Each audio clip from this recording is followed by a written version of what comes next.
बिस्मिल्लाहिर्रहमानिर्रहीम। कैसे हैं भैया आप लोग? रटना नहीं है, समझना है। Sindh textbook board matric Pakistan study chapter number 4 land and climate of Pakistan, इसका पार्ट जो है वो हम 4 करने जा रहे हैं, पार्ट 4। और इसमें जो टॉपिक था importance of location of Pakistan, इसका पार्ट 2 जो है हम करने जा रहे हैं। 5 पॉइंट हमने डिस्कस कर लिए थे, 5-7 पॉइंट और हैं, उनको डिस्कस कर लेते हैं इसके अंदर। कॉपी पेंसिल ले लीजिए, लेक्चर को नोट करना है और मुस्कुराते रहना है। पिछला पार्ट अगर देखना हो तो हर वीडियो के अंदर आपको ऊपर लिंक शो हो जाएगा पिछले पार्ट का, और अगला पार्ट इसी वीडियो के लास्ट में स्क्रीन पर आपको मिल जाएगा। प्लेलिस्ट में चले जाएं तो सारे मसले हल हो जाएंगे। सारी वीडियोस वेल ऑर्गेनाइज्ड वे में वहाँ पे मौजूद हैं। इसी स्क्रीन के नीचे देखें लोगो नज़र आ रहा है, रटना नहीं समझना है, उस पर क्लिक करें आप, पेज खुल जाएगा। पेज में देखें प्लेलिस्ट का ऑप्शन होगा, उस पर क्लिक करें, प्लेलिस्ट सारी आपके सामने आ जाएंगी। पाकिस्तान स्टडी मैट्रिक की प्लेलिस्ट मौजूद है, जाइए, सारी वीडियोस मौजूद हैं, चैप्टर नंबर 1 की, 2 की, 3 की और 4 की अभी तक। और उसके अलावा मैट्रिक केमिस्ट्री न्यू बुक, उसकी भी प्लेलिस्ट मौजूद है। मैट्रिक बायोलॉजी न्यू बुक, उसकी भी प्लेलिस्ट मौजूद है। और ओल्ड बुक्स की भी प्लेलिस्ट जो है वो मौजूद हैं। ओल्ड केमिस्ट्री 9 मैट्रिक, उसकी प्लेलिस्ट मौजूद है। ओल्ड मैथमेटिक्स, ओल्ड फिज़िक्स, इसकी भी प्लेलिस्ट जो है वो मौजूद है। इसके अलावा फर्स्ट ईयर केमिस्ट्री कंप्लीट बना के, कंप्लीट बुक बना के मैं अपलोड कर चुका हूँ। 11 केमिस्ट्री की भी प्लेलिस्ट होगी, 12 केमिस्ट्री की भी प्लेलिस्ट होगी। 12 केमिस्ट्री कंप्लीट बना के मैं अपलोड कर चुका हूँ। और 12 फिज़िक्स जो है न्यू बुक 2024, उसकी भी प्लेलिस्ट होगी, वो अभी वीडियोस चल रही हैं। ठीक है भाई, तो यहाँ पर अब चलते हैं दोबारा इसी की तरफ। नए आने वाले बच्चों को मैं ख़ास तौर पे इसीलिए बताता हूँ कि भाई देखें, ये पाकिस्तान स्टडी को वाकई अगर समझना है तो 3 नहीं बल्कि 4 जो है आप कॉन्सेप्ट्स पक्के करें अपने, पहले उन पे ग्रिप करें। एक हिस्ट्री है, दूसरा पॉलिटिक्स है, और तीसरा ज्योग्राफ़ी है, और चौथा इंग्लिश लैंग्वेज, अंग्रेज़ी ज़बान की वो मुश्किल अल्फाज जिनका उर्दू में तर्जुमा अगर आप करते हैं तो वो उर्दू का तर्जुमा भी आपको समझ में नहीं आता। जैसे इंटीग्रिटी है, इसको उर्दू में सालमियत कहा जाता है। अब सालमियत का आपको नहीं पता है कि इसको क्या कहते हैं, तो ये चौथा आपका इशू है। अब ये देखें, ये जो चैप्टर है लैंड एंड क्लाइमेट, इसको समझने के लिए आपकी ज्योग्राफ़ी पर बड़ी अच्छी ग्रिप होनी चाहिए, उसकी बेसिक्स पे, बुनियादी बातों के ऊपर। ये सब मैं पिछली वीडियोज़ में करवाया है मैंने। तो ये चारों कॉन्सेप्ट्स आपके क्लियर होंगे तो आपको पाकिस्तान स्टडी में मज़ा आएगा। इसके बाद वाला जो पार्ट है फ़िज़िकल फ़ीचर्स ऑफ पाकिस्तान, अगली वीडियो में उसको देखेंगे। माउंटेन्स हैं, प्लेच्यूज़ हैं, प्लेन्स हैं और डेजर्ट्स इंक्लूडिंग कोस्टल एरियाज़, इसको देखेंगे। मुझे अंदाज़ा है ये भी आपके लिए, मैट्रिक के जो भी बच्चे पाकिस्तान स्टडी पढ़ रहे हैं, जो ये मेरी वीडियो देख रहे हैं, या टीचर्स जो पाकिस्तान स्टडी जो है वो पढ़ा रहे हैं, उनके लिए भी ये बड़ा तकलीफ़ दे चैप्टर होगा कि ये समझ में नहीं आ रहा होगा कि ये है क्या भला। तो इसको बहुत आसान तरीके से इसको मैं एक्सप्लेन कर दूंगा इंशाल्लाह। अगला पार्ट इसी का होगा, इम्पोर्टेंस ऑफ पाकिस्तान लोकेशन। इसके अंदर हम चलते हैं।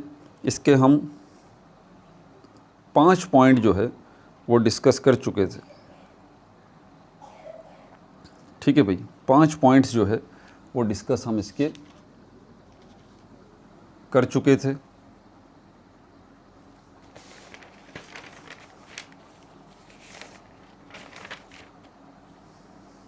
6 पॉइंट बल्कि हम डिस्कस कर चुके थे। 7वां पॉइंट जो है ये हम इसका डिस्कस करने जा रहे हैं, importance of Pakistan location.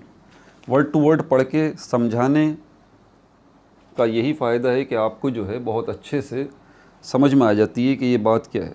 PDF आप खोल के रखें या बुक खोल के रखें तो आपको बहुत अच्छे तरीके से मेरी बात समझ में आएगी, क्योंकि मैं यहाँ से रीडिंग करूँगा बाकायदा। अब 7वां पॉइंट आप देख लीजिए, यही पॉइंट्स आपके पास नोट्स की शक्ल में मौजूद होंगे।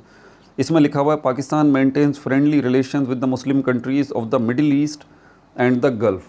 पाकिस्तान जो है मिडिल ईस्ट और गल्फ़ की कंट्रीज़ के साथ, मिडिल ईस्ट और गल्फ़ की कंट्रीज़ के साथ, गल्फ़ की मुस्लिम कंट्रीज़ के साथ अपने दोस्ताना ताल्लुकात रखता है। अब ये मिडिल ईस्ट क्या है और ये गल्फ़ क्या है?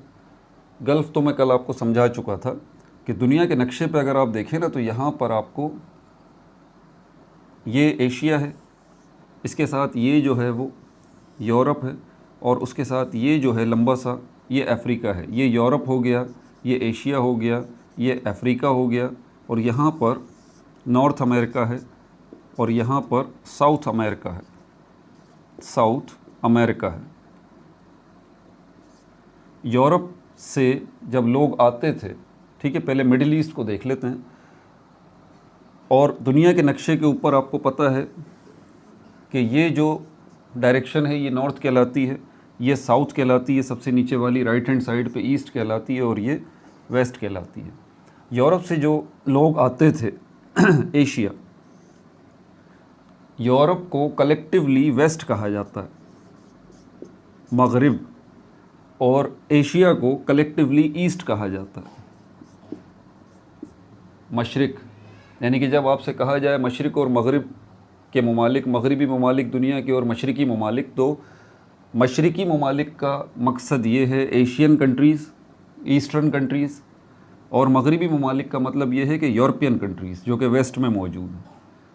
अब यहाँ से वेस्ट से जो लोग आते थे यूरोप से, जर्मनी से, यूनाइटेड किंगडम से, फ्रांस से, ये लोग जब यहाँ आते थे तो इनकी जो डायरेक्शन होती थी वो ईस्ट होती थी, ये ईस्ट।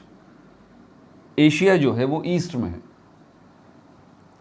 अब यहाँ पर उन्होंने इनके कुछ नाम रखे हुए थे। आपको पता है एशिया में बहुत सारी कंट्रीज़ आती हैं, तो एशिया पूरे कॉन्टिनेंट को मुख्तलिफ हिस्सों में डिवाइड किया हुआ है।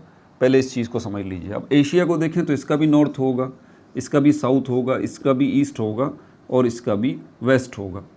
ऑब्वियस सी बात है।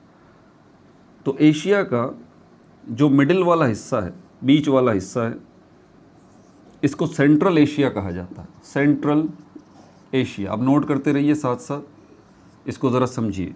एशिया का जो बीच वाला हिस्सा है इसको सेंट्रल एशिया कहा जाता है, और उसमें कौन कौन सी कंट्रीज़ आती हैं, ये तान जो आप सुनते हैं, किर्गिस्तान, उज़्बेकिस्तान, आज़रबाईजान, और भी हमारे पास ये काज़ाकिस्तान है, उज़्बेकिस्तान है, किर्गिस्तान है, ताजिकिस्तान है, तुर्कमानिस्तान है, और आज़रबाईजान है।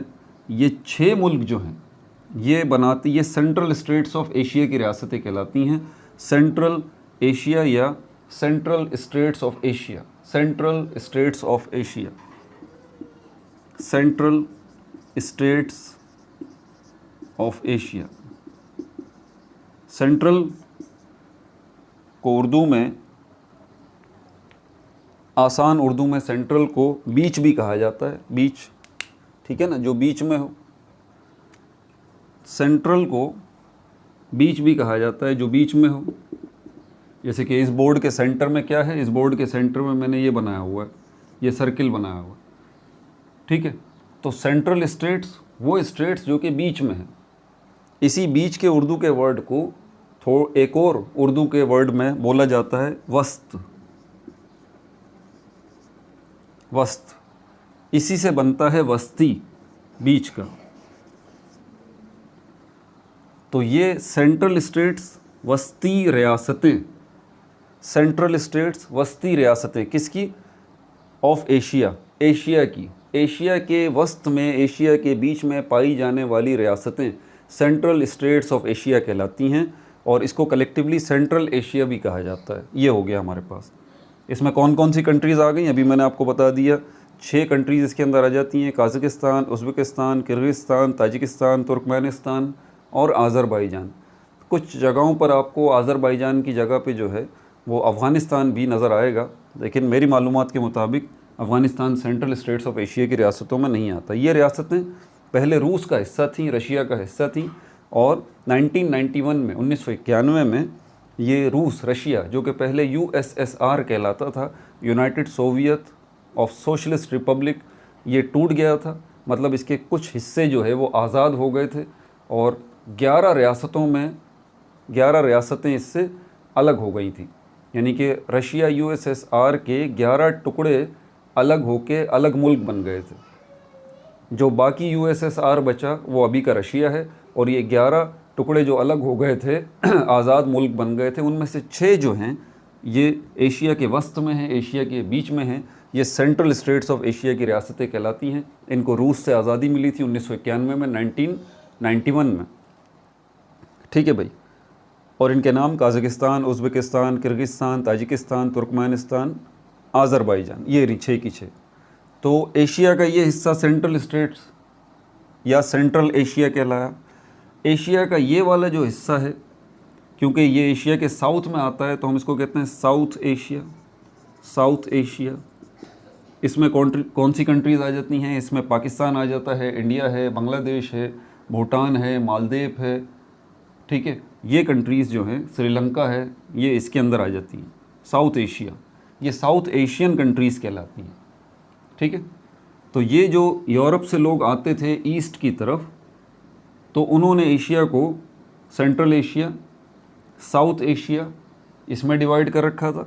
इसके अलावा यूरोप से नज़दीक ये वाला टुकड़ा पड़ता था, इस वाले टुकड़े को जो है वो नियर एशिया कहते थे। नियर एशिया, इसमें भी बहुत सारे मुल्क आते थे। और ये वाला जो टुकड़ा है ये दूर है, ईस्ट का दूर है, तो इसको कहा जाता था फार ईस्ट।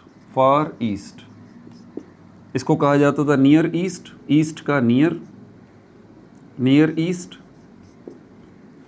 ईस्ट यानी कि एशिया का नियर। यूरोपियन लोग जिसको कहते थे नियर ईस्ट, और इसको कहते थे फार ईस्ट, इसको कहते थे सेंट्रल एशिया, इसको कहते थे साउथ एशिया। और इसी साउथ एशिया को सब कॉन्टिनेंट भी कहा जाता है, जिसको उर्दू में बर्रे सगीर कहते हैं। समझ में आ गई बात? ये एशिया की डिवीज़न है। और इसको फार ईस्ट को उर्दू में मशरिक़ बईद भी कहते हैं। मशरिक़ बईद, कहीं उर्दू में आप देखें मशरिक़ बईद, फार ईस्ट। ये इसी नियर ईस्ट को आजकल मिडिल ईस्ट कहा जाता है। मिडिल ईस्ट, मिडिल ईस्ट, समझ आ रही है बात आप? इसी नियर ईस्ट को आजकल मिडिल ईस्ट जो है इसका नाम दिया जाता है। इस मिडिल ईस्ट के अंदर कौन कौन सी कंट्रीज़ आती हैं, नाम आप नोट कर लीजिए, ठीक है। यहाँ लिखने का वक्त नहीं है। मिडिल ईस्ट के अंदर बहरीन आ जाता है, इराक़ आ जाता है, ईरान आ जाता है, इसराइल आ जाता है, जॉर्डन यानी कि उर्दन आ जाता है, कुवैत आ जाता है, लेबनान आ जाता है, ओमान आ जाता है, और कौन कौन सी कंट्रीज़ हैं, कतर जो है इसके अंदर आ जाता है, सऊदी अरबिया इसके अंदर आ जाता है, सीरिया यानी कि शाम इसमें आ जाता है, यूएई यूनाइटेड अरब एमिरेट्स ये भी इसमें आ जाता है, यमन भी इसमें आ जाता है। ये जितनी भी कंट्रीज़ के मैंने आपको नाम लिए हैं, कलेक्टिवली इन सारी कंट्रीज़ को क्या कहा जाता है? Middle east. इसी को कहा जाता है वस्ती एशिया, ठीक है। वस्ती एशिया इसको ये भी कहते हैं, मिडिल ईस्ट। अब यहाँ पर मिडिल ईस्ट और सेंट्रल एशिया, इसमें थोड़ा सा फ़र्क रखिएगा, ठीक है। ये भी बीच में पड़ता है और ये भी लगभग बीच में ही पड़ता है, ठीक है। लेकिन इसको मिडिल ईस्ट कहते हैं, जो कि असल में पहले नियर ईस्ट था, और ये सेंट्रल स्टेट्स हो गए, ठीक है। अब ये मिडिल ईस्ट का तो मामला आपको क्लियर हो गया। मैंने जितने भी नाम आपके सामने लिए हैं मिडिल ईस्ट के, ठीक है। और इसको मिडिल ईस्ट को उर्दू में कहा जाता है मशरिक़ वुस्ता। मशरिक़ वुस्ता, मशरिक़ वुस्ता इसको कहा जाता है, यानी कि मशरिक़ का बीच। अब ये मिडिल ईस्ट में आप जो भी मैंने आपके सामने नाम लिए हैं मशरिक़ वुस्ता के, जो भी ममालिक के नाम लिए आप देखें, तकरीबन सारे के सारे जो है वो मुस्लिम कंट्रीज़ हैं। ये इस तरह से आप इसको लगा लें, इतना बड़ा आप कर लें, सारी मुस्लिम कंट्रीज़ हैं लगभग। और इन सारी मुस्लिम कंट्रीज़ के साथ क्या बात की जा रही है कि पाकिस्तान के बड़े अच्छे दोस्ताना ताल्लुकात हैं, ठीक है भाई। अब ये गल्फ़ वाला मैंने कल भी एक्सप्लेन कर दिया था, क्योंकि आपको पता है कि ये जो आपको नक्शा नज़र आ रहा है सारा का सारा, इस सारे के सारे नक्शे के अंदर ये जो पोर्शन है जो आपको खाली नज़र आ रहा है, ये वाला, ये वाला, ये सारा पोर्शन जो है यहाँ क्या है? यहाँ समंदर है, ओशंस जिनको कहते हैं। ये जो पोर्शन आपको नज़र आ रहा है, ये सब क्या है? ये समंदर हैं। 4 ओशंस हैं, मैंने बात बताई थी आपको, 4 ओशंस हैं। एशिया जो है इसके अंदर पाकिस्तान जो है, अब यहाँ पर एशिया के अंदर मैं पाकिस्तान देखें बना रहा हूँ यहाँ पर, ये पाकिस्तान जो है, पाकिस्तान का साउथ जो है, ये पाकिस्तान का नॉर्थ हो गया, साउथ हो गया, ईस्ट हो गया और वेस्ट हो गया। साउथ साइड पे क्या है, अरबियन सी है, अरबियन सी है। और ये अरबियन सी छोटा होता है, ओशन बड़ा होता है। ये अरबियन सी कौन से ओशन का हिस्सा है? 4 ओशंस हैं पूरी दुनिया में। इंडियन ओशन है, पैसिफिक ओशन है, अटलांटिक ओशन है, और ये साउथर्न ओशन कहलाता है, जिसको हम आर्कटिक ओशन भी कहते हैं। तो ये इंडियन ओशन का एक सी है। एक ओशन में बहुत सारे सी होते हैं, तो ये जो इंडियन ओशन है इसमें ये अरबियन सी है, यहाँ लगता है पाकिस्तान के साउथ में। और आपको पता है पाकिस्तान के वेस्ट में जो है वो अफ़गानिस्तान लगता है, और अफ़गानिस्तान के साथ जो है यहाँ पर ईरान भी लगता है और सऊदी अरब भी लगता है। ठीक है, तो ये जो ईरान लगता है,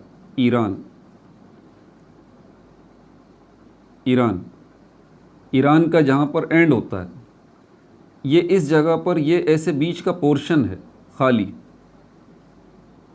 ठीक है, ये ईरान है यहाँ पे, और यहाँ पर जो है यहाँ पर आ जाता है ये सऊदी अरब और ये यमन आ जाता है। ये बीच की जो खाली जगह है इसको गल्फ़ कहते हैं। ये जो बीच की खाली जगह आपको नज़र आ रही है ये गल्फ़ है। यहाँ पर भी कंट्रीज़ हैं, मतलब ये तो ईरान हो गया, ये वाला पोर्शन ईरान हो गया। यहाँ पर इसके बॉर्डर पे, इस गल्फ़ के बॉर्डर पे भी कंट्रीज़ मौजूद हैं। ये गल्फ़ कंट्रीज़ कहलाती हैं। ठीक है, और इन गल्फ़ कंट्रीज़ के अंदर जो है हमारे पास बहरीन आ जाता है यहाँ पर। ठीक है, बहरीन है, कतर है, यूएई है, ओमान है, ये गल्फ़ कंट्रीज़ कहलाती हैं। क्या कहते हैं इनको? Gulf countries. ये भी सारी की सारी मुस्लिम कंट्रीज़ हैं। गल्फ़ को उर्दू में खाड़ी कहा जाता है, खाड़ी। और ये इस पोर्शन में क्या है, जैसे कि मैं आपको बता चुका हूँ कि यहाँ पर समंदर है सारा का सारा, तो ऑब्वियस सी बात है कि यहाँ पर अगर बीच में खाली जगह है तो समंदर इधर भी आएगा। तो ये समंदर, अरबियन सी का ये पोर्शन ऐसे अंदर की तरफ जाता है। ये खाली जगह जो है इसमें समंदर मौजूद है, इसमें समंदर मौजूद है। ये अरबियन सी इस खाली जगह में मौजूद है। और इसी खाली जगह को, जो नैरो एक खाली जगह है, इसके अंदर ये समंदर जो है अरबियन सी मौजूद है। ऐसी ही खाली जगहों को दुनिया में, सिर्फ यही गल्फ़ नहीं है, इसको पर्शियन गल्फ़ कहा जाता है। पर्शियन गल्फ़ कहा जाता है। और इन शॉर्ट इसको गल्फ़ कंट्रीज़ कहते हैं। ये Persian gulf, Persian word Persia से निकला है, और पर्शिया ईरान का पुराना नाम है। पर्शिया ईरान का पुराना नाम, क्योंकि ये देखें ये पाकिस्तान है, इसके साथ ये अफ़गानिस्तान, और ये ईरान जो है इससे आगे ये पोर्शन खाली जो है, जो अंदर की तरफ जा रहा है, और इस साइड पे ईरान है, इस साइड पे सऊदी अरब है। तो ईरान और सऊदी अरब के बीच में ये खाली पट्टी अंदर की तरफ जा रही है। यहाँ समंदर मौजूद, और इसके साथ भी छोटी छोटी कंट्रीज़ हैं जिनको गल्फ़ कंट्रीज़ कहा जाता है। ठीक है, और ये जो गल्फ़ है ईरान की मुनासबत से इसको पर्शियन गल्फ़ कहते हैं, और ये आमतौर पे गल्फ़ कंट्रीज़ जो है इनको कहा जाता है। समंदर यहाँ से यहाँ घुसा हुआ है। ये सिर्फ वाहिद गल्फ़ नहीं है, दुनिया में और भी बहुत सारी जगहों पे, जैसे ये नॉर्थ अमेरिका है, यहाँ पर ऐसे ये अंदर की तरफ होगा तो ये समंदर यहाँ पे घुस आएगा, यहाँ पर भी गल्फ़ है। साउथ अमेरिका है, यहाँ पर भी कोई गल्फ़ हो सकती है। बहुत सारी गल्फ़ हैं दुनिया में, जिसको उर्दू में खाड़ी कहा जाता है। तो यहाँ पर ये गल्फ़ कंट्रीज़ जो हैं, इस गल्फ़ का नाम क्या है? Persian gulf. ठीक है, और यहाँ पर जो कंट्रीज़ हैं उनके मैंने आपको नाम भी बता दिए। कतर है, ओमान है, ठीक है, और यूएई है, ठीक है, और भी हैं इसी में। इन ममालिक के साथ भी पाकिस्तान के बड़े अच्छे टर्म्स हैं। ठीक है, बड़े अच्छे ताल्लुकात हैं पाकिस्तान के साथ भी। तो ये 7वां पॉइंट भी हो गया। इसमें आपको मिडिल ईस्ट कंट्रीज़ का भी पता चल गया, इसमें आपको गल्फ़ कंट्रीज़ का भी पता चल गया, इसमें आपको गल्फ़ का भी पता चल गया। ठीक है ना। तो 7वें पॉइंट में पाकिस्तान बना के रखता है फ्रेंडली रिलेशंस, दोस्ताना ताल्लुकात विद द मुस्लिम कंट्रीज़, मुसलमान कंट्रीज़ के साथ, ऑफ द मिडिल ईस्ट की, एंड द गल्फ़, और गल्फ़ की। Pakistan has played a very significant role in the development of these countries. Pakistan has played, present perfect tense active voice है ये, पाकिस्तान अदा कर चुका है अ वेरी सिग्निफिकेंट रोल, एक बहुत अहम किरदार। रोल मतलब किरदार, सिग्निफिकेंट मतलब अहम। इन the development of these countries, development means तरक्की, ऑफ दीज कंट्रीज़, इन ममालिक की तरक्की में। Countries like Saudi Arabia and UAE are considered as the second home for Pakistanis. Countries like Saudi Arabia and UAE, countries जैसे कि Saudi Arabia और UAE are considered, इनको समझा जाता है as the second home for Pakistanis, पाकिस्तानियों का दूसरा घर। ठीक है भाई। आठवां जो पॉइंट है इसमें देखें क्या बात कर रहे हैं। Karachi is an international harbour and airport. Karachi जो है इसमें एक इंटरनेशनल का मतलब होता है बैनुल अक़वामी, बैनुल अक़वामी का मतलब होता है वर्ल्ड लेवल के ऊपर जिसको माना जाता है। ठीक है, तो कराची के अंदर एक इंटरनेशनल हार्बर है, एक बैनुल अक़वामी बंदरगाह है, एंड एयरपोर्ट, और एयरपोर्ट भी है। It connects Europe so with Asia through sea and air routes. ये जो है कराची कनेक्ट करता है यूरोप को दो रास्तों से, सी के ज़रिए भी, आपको पता है ना, ये एशिया हो गया और ये हमारे पास ये यूरोप हो गया और ये अफ्रीका हो गया। ठीक है, तो ये यूरोप जो है यहाँ से समंदर बीच में है, ये समंदर है, तो ये रहा पाकिस्तान और ये रहा इसका साउथ, और इसी साउथ में आपका क्या है, सूबा सिंध है, और सूबा सिंध का ये आखिरी शहर कराची है, और यहाँ पर ये बंदरगाह मौजूद है, हार्बर मौजूद है। ठीक है, और यहाँ पर एयरपोर्ट भी है, तो हवा के ज़रिए भी कनेक्ट होता है यूरोप और समंदर के ज़रिए भी यूरोप जो है वो कनेक्ट होता है। All those countries which want to be linked with the Middle East and Central Asian states cannot ignore the location of Pakistan.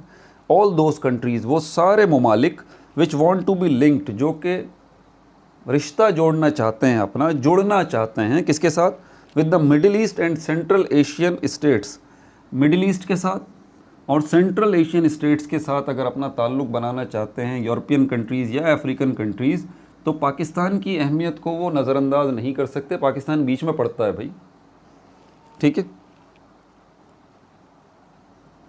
Can not ignore, ignore मतलब नज़रअंदाज, the location of Pakistan, Pakistan की महल वकू को। Location का मतलब होता है महल वकू, एग्जैक्ट इसका उर्दू मतलब है महल वकू, लोकेशन। ठीक है भाई, आठवां पॉइंट भी डिस्कस हो गया। नवां पॉइंट जो है, नवां पॉइंट जो है इसके अंदर क्या बात की जा रही है, Indus valley and Gandhara are the ancient civilisations. Pakistan के अंदर एक इंडस वैली सिविलाइजेशन भी है, Indus valley civilisation, Indus valley civilisation. ठीक है, और दूसरी गंधारा सिविलाइजेशन, गंधारा सिविलाइजेशन। अब पाकिस्तान का मैप आप देखिएगा, पाकिस्तान का मैप आपको पता है कि ये सिंध आ जाता है। ठीक है, और ये बलूचिस्तान है, और ये जो है हमारे पास ये पंजाब है, और ये KPK ये आ गया, फिर ये आज़ाद कश्मीर भी आ जाता है इसी साइड पर। ये पाकिस्तान का मैप है। तो पाकिस्तान के अंदर जो है इंडस वैली सिविलाइजेशन भी आपको मिलेगी, पाकिस्तान के अंदर गंधारा सिविलाइजेशन भी आपको मिलेगी। अब कहाँ मिलेगी, इंडस वैली सिविलाइजेशन, इसको हम कहते हैं दरियाए सिंध की तहज़ीब, दरियाए सिंध की तहज़ीब इसको उर्दू में कहते हैं। सिविलाइजेशन मतलब तहज़ीब। इंडस जो है सिंध को इंग्लिश में कहा जाता है इंडस। इंडस वैली इसको हम कहते हैं वादी, इसको दरियाए सिंध कहना सही नहीं होगा, वादी सिंध, वादी सिंध की तहज़ीब, इंडस वैली सिविलाइजेशन। दूसरी ये गंधारा सिविलाइजेशन है। अब इसको भी ज़रा नोट कर लें आप कि ये कहाँ क्या बता रहा है यहाँ पर, कि यहाँ पर इंडस वैली सिविलाइजेशन है। तो इंडस वैली सिविलाइजेशन जो है इसके अंदर क्या क्या आ जाता है, इंडस वैली सिविलाइजेशन जो है इसके अंदर आपका सिंध और पंजाब ये भी आ जाता है। और आपको पता है ना, पाकिस्तान का नॉर्थ हो गया, साउथ हो गया, ईस्ट हो गया और वेस्ट हो गया। पाकिस्तान के वेस्ट में अफ़गानिस्तान है, पाकिस्तान के वेस्ट में अफ़गानिस्तान है, और तो ये और राइट ईस्ट साइड पे क्या है, इंडिया है। तो ये इंडस वैली सिविलाइजेशन जो है वो इंडिया, पाकिस्तान का पंजाब और सिंध और अफ़गानिस्तान का काफ़ी इलाका इंडस वैली सिविलाइजेशन के उसके अंडर आता है। ठीक है, इसको हम कहते हैं वादी सिंध की तहज़ीब। ये कभी हुआ करती थी इस इंडस वैली सिविलाइजेशन के अंदर, आपको पता है पंजाब में हड़प्पा आ जाता है, और सिंध में मोइंजोदड़ो का नाम तो आपने सुना ही होगा। ये पहले वक्तों की तहजीबें थी, 2000-3000 साल पहले बाकायदा वेल सिविलाइज्ड लोग जो है आबाद थे, जिन्होंने एक तहजीब की बुनियाद रखी थी, सिविलाइज्ड लाइफ की बुनियाद रखी थी, ठीक है। तो उसको हम कहते हैं सिविलाइजेशन। ये इंडस वैली सिविलाइजेशन यहाँ पर इन इलाकों में पंजाब, सिंध, अफ़गानिस्तान का कुछ हिस्सा और इंडिया भी जिसमें शामिल है। गंधारा सिविलाइजेशन, इसके अंदर क्या आ जाता है? गंधारा सिविलाइजेशन जो है इसके अंदर आपका north west Pakistan, Gandhara civilisation के अंदर नॉर्थ वेस्ट पाकिस्तान का नॉर्थ वेस्ट जो है, अब ये नॉर्थ हो गया और ये ईस्ट हो गया, पाकिस्तान का ये वेस्ट हो गया। मतलब इस पोर्शन में देखें KPK काफ़ी आ जाता है। इस पोर्शन में नॉर्थ वेस्ट पोर्शन के अंदर जो है गंधारा सिविलाइजेशन जो है वो आपको मिलेगा। टेक्सला आपने सुना होगा, ठीक है। और इसके अलावा नॉर्थ ईस्ट ये नॉर्थ वेस्ट हो गया, ये नॉर्थ वेस्ट का टुकड़ा हो गया, और नॉर्थ और ईस्ट ये वाला जो टुकड़ा हो गया ये भी, ये सारा आपके पाकिस्तान का माउंटेनियर रीजन्स हैं, पहाड़ हैं यहाँ पे, और यहाँ पर भी तहज़ीब के आसार यहाँ पर पाए जाते हैं, जिसको गंधारा सिविलाइजेशन कहा जाता है। आप पिंडी जाएं पंजाब में, पंजाब से आगे जाएं तो हरीपुर आ जाता है, हरीपुर से आगे फिर टेक्सला आ जाता है, टेक्सला में ये तहज़ीब, गंधारा तहज़ीब की जो है वो बाकियात अभी भी मौजूद है। वहाँ पर बाकायदा म्यूज़ियम भी जो है वो बना हुआ है, ठीक है भाई। तो यहाँ पर इस पॉइंट में अब क्या बात कर रहा है? इस पॉइंट में बात कर रहा है Indus valley and the Gandhara are the ancient civilisation. Ancient का मतलब है कदीम। ये एंशिएंट सिविलाइजेशंस हैं, ये कदीम तहज़ीबें हैं। And possess importance from tourism point of view, और पजेस रखती हैं इम्पोर्टेंस, अहमियत, from tourism point of view. Tourism मतलब सयाहत, टूरिज़म मतलब सयाहत, सयाहत पॉइंट ऑफ व्यू मतलब नुक्ता नज़र से, नुक्ता नज़र से। तो सयाहत के नुक्ता नज़र से, टूरिज़म के पॉइंट ऑफ व्यू से ये गंधारा सिविलाइजेशन और इंडस वैली सिविलाइजेशन, इनकी बड़ी अहमियत है।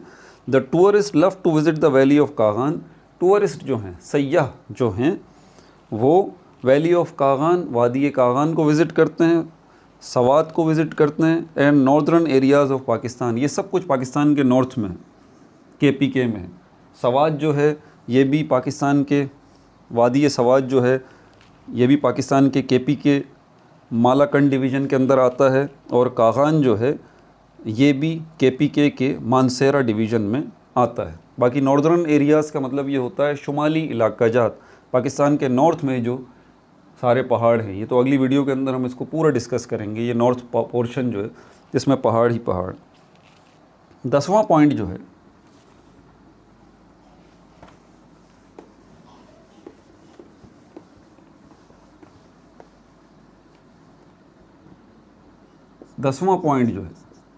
इसके अंदर बात की जा रही है Pakistan, Afghanistan and Turkmenistan have signed a protocol on the supply of gas through pipeline passing through Afghanistan to Pakistan. अब पाकिस्तान कहाँ है? पाकिस्तान का नक्शा देखें, ये रहा, ठीक है, ये पाकिस्तान हो गया, इसके साथ ये अफ़गानिस्तान है। और मैंने आपको बताया था पिछली वीडियो के अंदर भी, पाकिस्तान के नॉर्थ में एक छोटी सी पट्टी जो है वखान वैली जिसको कहते हैं, टंग ऑफ वखान, ये किस तरफ निकलती है? ताजिकिस्तान की तरफ, ताजिकिस्तान की तरफ। कुछ याद आया? ताजिकिस्तान उन 6 सेंट्रल स्टेट्स ऑफ एशिया की रियासतों में से एक है। ताजिकिस्तान यहीं पे है ना, ये 6 रियासतें जो हैं, Tajikistan, Turkmenistan, Azerbaijan, Uzbekistan, Kyrgyzstan, ये 6 रियासतें जो सेंट्रल स्टेट्स ऑफ एशिया की रियासतें कहलाती हैं या सेंट्रल एशिया कहलाती हैं। तो सेंट्रल एशिया का, सेंट्रल एशियन कंट्रीज़ की एक कंट्री ताजिकिस्तान, ये सारी मुस्लिम कंट्रीज़ हैं, एक कंट्री इनकी ताजिकिस्तान, उसका लिंक पाकिस्तान के नॉर्थ में एक छोटी सी स्ट्रिप की सूरत में बनता है। तो ये एक एग्रीमेंट साइन किया था पाकिस्तान ने, अफ़गानिस्तान ने और तुर्कमेनिस्तान ने, क्योंकि यहाँ सेंट्रल स्टेट्स ऑफ एशिया में जो है ना मादनी वसाइल बहुत हैं, मिनरल रिसोर्सेज बहुत हैं, गैस है, कोयला है, बेतहाशा है इस टुकड़े में, तो बहुत गैस है इनके पास। तो ताजिकिस्तान और अफ़गानिस्तान और पाकिस्तान ने एक प्रोटोकॉल साइन किया मिलके कि भाई हम जो है तुर्कमानिस्तान से गैस आएगी, अफ़गानिस्तान के रास्ते होते हुए पाकिस्तान में जाएगी, और अगर इंडिया इससे फ़ायदा उठाना चाहता है इस गैस से, तो इंडिया भी इस गैस से फ़ायदा उठा सकता है, पाकिस्तान ने बोला था।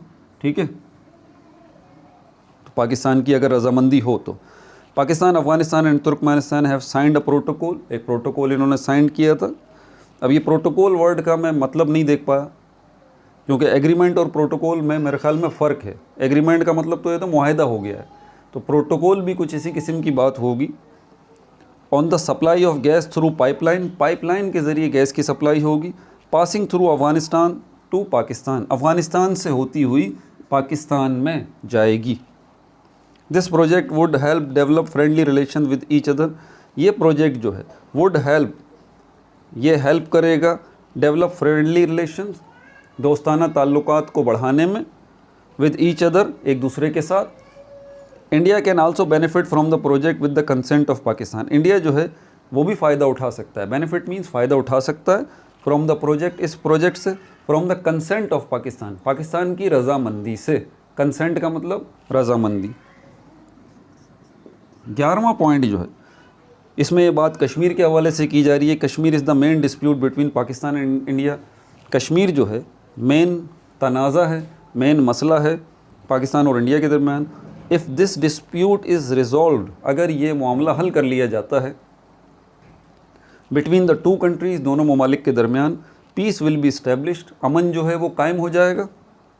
इन द होल रीजन, इस पूरे ख़ित्ते में, रीजन मीन्स ख़ित्ता, ये पूरा जो ख़ित्ता है, इलाका है, ये पूरा जो ख़ित्ता है, इलाका है, इसमें अमन कायम हो जाएगा। ठीक है।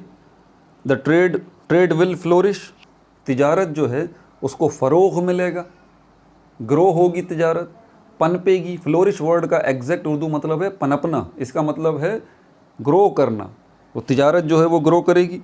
Both the countries will influence the region politically and economically, both the countries, दोनों ममालिक जो हैं इस पूरे ख़ित्ते को डोमिनेट कर जाएंगे अगर अमन कायम हो जाता है, दोनों पॉइंट ऑफ व्यू से।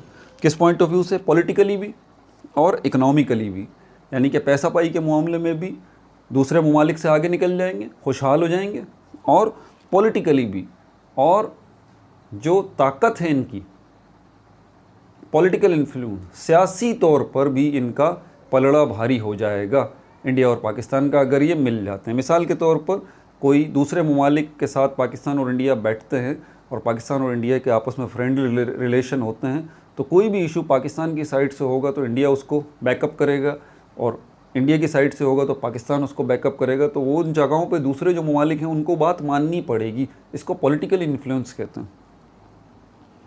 Good relations between the two countries will help alleviate poverty in the region, good relations, अच्छे ताल्लुकात होंगे बिटवीन द टू कंट्रीज़, दोनों ममालिक के दरमियान, विल हेल्प, इससे मदद मिलेगी, एलिविएट, कम करने में, पॉवर्टी, गुर्बत को, इन द रीजन, ख़ित्ते में। आखिरी पॉइंट जो 12वां पॉइंट है, Pakistan is the 7th atomic nation of the world, Pakistan जो है वो 7वीं एटमी क़ुव्वत है दुनिया की, पाकिस्तान जो है वो 7वीं एटमी क़ुव्वत है दुनिया की।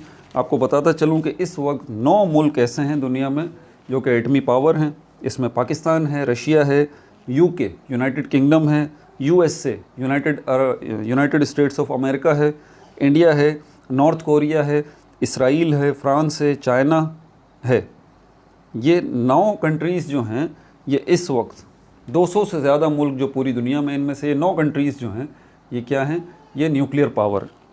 Pakistan is the 7th atomic nation, Pakistan का नंबर 7वां आता है क्योंकि छठे पहले मुल्क जो हैं जिन्होंने एटमी धमाका कर दिया था उसमें यूके भी था, उसने कर दिया था, रशिया ने भी एटमी धमाका पहले कर दिया था, यूएसए ने भी एटमी धमाका पहले कर दिया था, फ्रांस ने भी एटमी धमाका पहले कर दिया था, इंडिया ने भी एटमी धमाका जो है वो पहले किया है पाकिस्तान से। पाकिस्तान ने 7वें नंबर पर एटमी धमाका किया था, ठीक है। उसके बाद 8वें नंबर पे, 9वें नंबर पे फिर ये 2 कंट्रीज़ आ जाती हैं, नॉर्थ कोरिया और इसराइल। इसराइल बताता नहीं है दुनिया को, लेकिन वो न्यूक्लियर पावर है, ठीक है। इट्स आल्सो एन एडवांस, अच्छा, Pakistan is the 7th atomic nation of the world and enjoys high prestige in the Muslim world. High prestige, prestige का मतलब होता है वक़ार, प्रेस्टीज का मतलब होता है वक़ार। मुस्लिम दुनिया के अंदर बड़े वक़ार के साथ देखा जाता है, क्योंकि वाहिद मुस्लिम कंट्री है जो कि न्यूक्लियर पावर है। Muslim countries look toward Pakistan for playing a leading role for common development in a number of field. Muslim countries look forward, मुसलमान ममालिक लुक फॉरवर्ड, आगे की तरफ देखते हैं, टुवर्ड पाकिस्तान, पाकिस्तान की तरफ देखते हैं, मुस्लिम ममालिक पाकिस्तान की तरफ देखते हैं, for playing a leading role, कि पाकिस्तान अपना किरदार अदा करे, लीडिंग रोल, कायदाना किरदार अदा करे एज अ लीडर की हैसियत से, for common development in a number of fields, बहुत सारे शोबाजात में, फील्ड्स मतलब शोबाजात, बहुत सारे शोबाजात में, फॉर कॉमन डेवलपमेंट, ऐसे शोबाजात, ऐसे फील्ड्स जिनमें कॉमन डेवलपमेंट हो, जो जिसमें आपका भी इंटरेस्ट हो और हमारा भी इंटरेस्ट हो, ऐसे शोबाजात में पाकिस्तान जो है वो लीडर का किरदार अदा करे। दूसरे ममालिक पाकिस्तान को, दूसरी मुस्लिम कंट्रीज़ ऐसा देखते हैं। इन द रिसेंट टाइम्स, हालिया वक्तों में, रिसेंट मतलब हालिया, रिसेंटली, रिसेंट टाइम्स, हालिया वक्तों में, it has become a centre for foreign investment, Pakistan जो है वो बन गया था सेंटर फॉर फॉरेन इन्वेस्टमेंट, गैर मुल्की सरमायाकारी का मरकज़ बन गया था। सेंटर मींस मरकज़ बन गया था पाकिस्तान, किसका? फॉरेन इन्वेस्टमेंट, गैर मुल्की सरमायाकारी का, गैर मुल्की सरमायाकारी का, गैर मुल्की सरमायाकारी। ठीक है भाई, इजाज़त दीजिए। ठीक है, अपना बहुत ज़्यादा ख्याल रखिएगा। No like no subscribe, only share.